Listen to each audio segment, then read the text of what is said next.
வணக்கம். சற்று முன் கிடைக்கப்பெற்ற மிக மிக முக்கியமான செய்தி ஒன்று வெளியாகி உள்ளது. சசிகலா அவர்கள் அதிரடியாக கைது செய்யப்பட உள்ளார்.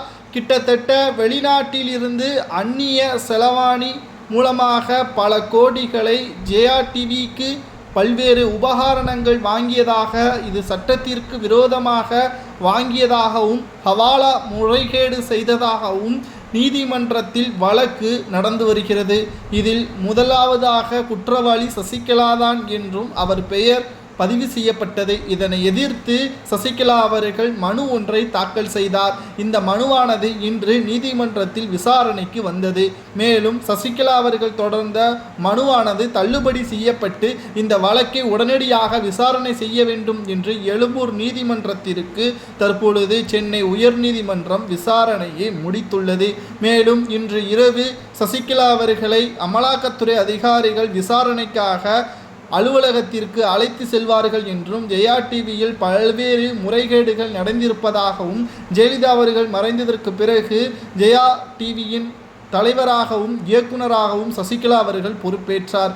தற்பொழுது வரை சசிகலா அவர்களது கட்டுப்பாட்டில் இருக்கக்கூடிய ஜெயா டிவி நிறுவனமானது பல கோடிகள் அந்நிய செலவாணி மூலமாக செய்திருப்பதாகவும், ஹவாலா முறைகேடு செய்ததாகவும் சசிகலா அவர்கள் மீது வழக்கு பதிவு செய்யப்பட்டது. இந்த வழக்கானது நீதிமன்றத்தில் நடந்து கொண்டிருக்கக்கூடிய நிலையில் எப்போ வேண்டுமானாலும் கைது செய்யப்பட வேண்டும் என்று எதிர்பார்க்கப்பட்ட நிலையில் திடீரென்று இந்த வழக்கு நீதிமன்றத்தில் விசாரணைக்கு வந்தது. இதில் சசிகலா அவர்களது மனு தள்ளுபடி செய்யப்பட்டதால் முழுமையான அதிகாரத்தை அமலாக்கத்துறை அதிகாரிகளுக்கு கொடுக்கப்பட்டுள்ளது. இதனால் இன்று இரவு சசிகலா அவர்கள் விசாரணைக்காக அழைத்து செல்லலாம் என்றும், மேலும் விசாரணையில் பல்வேறு கேள்விகள் கேட்கப்படலாம். ஏற்கனவே சொத்து குவிப்பு வழக்கில் நீதிமன்றம் 5 ஆண்டுகள் பெங்களூரு அக்ரஹார சிறையில் சசிகலா அவர்கள் அடைக்கப்பட்டதும் குறிப்பிடத்தக்கது. இந்த நிலையில்தான் மீண்டும் சசிகலா அவர்கள் சிறைக்கு சென்று விட்டால் அதிமுகவை மீட்டெடுக்கும் போராட்டத்திலிருந்து முழுமையாக சசிகலா அவர்கள் விலகி விடுவார் என்றும் எடப்பாடியின் ஆதரவாளர்கள் கூறி வருகிறார்கள். மேலும் OPS அவர்கள் மட்டும்தான் சரியான பாதையில் சென்று கொண்டிருப்பதாக அரசியல் வட்டாரங்களில் பேச்சுக்களும் அடிபட்டு வருகிறது. ஏனென்றால் OPS அவர்கள் மதுரையில் மிக பிரம்மாண்டமான மாநாடு போட உள்ளதாகவும், எடப்பாடிக்கு எதிராக அதிமுகவின் தொண்டர்களை ஒன்றிணைத்து இரட்டை இலை சின்னத்தை மீட்டெடுக்கும் போராட்டமாக இது பார்க்கப்படுகிறது.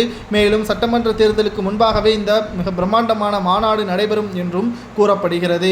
இந்த ஒரு வேளையிலேயே சசிகலா அவர்களது விசாரணையும் நடைபெற்று முடிந்திருக்கக்கூடிய நிலையில் அவரை விசாரணைக்காக அமலாக்கத்துறை அதிகாரிகள் அழைத்து செல்லால், மேலும் அவர்தான் குற்றவாளி என்று நிரூபணம் செய்யப்பட்டால் மீண்டும் அவருக்கு 5 முதல் 7 ஆண்டுகள் வரை சிறை தண்டனை கொடுக்கலாம் என்றும் எதிர்பார்க்கப்படுகிறது. இதை பற்றி உங்களது கருத்துக்களை மறக்காம கமெண்ட் வாயிலாக கூறுங்கள்.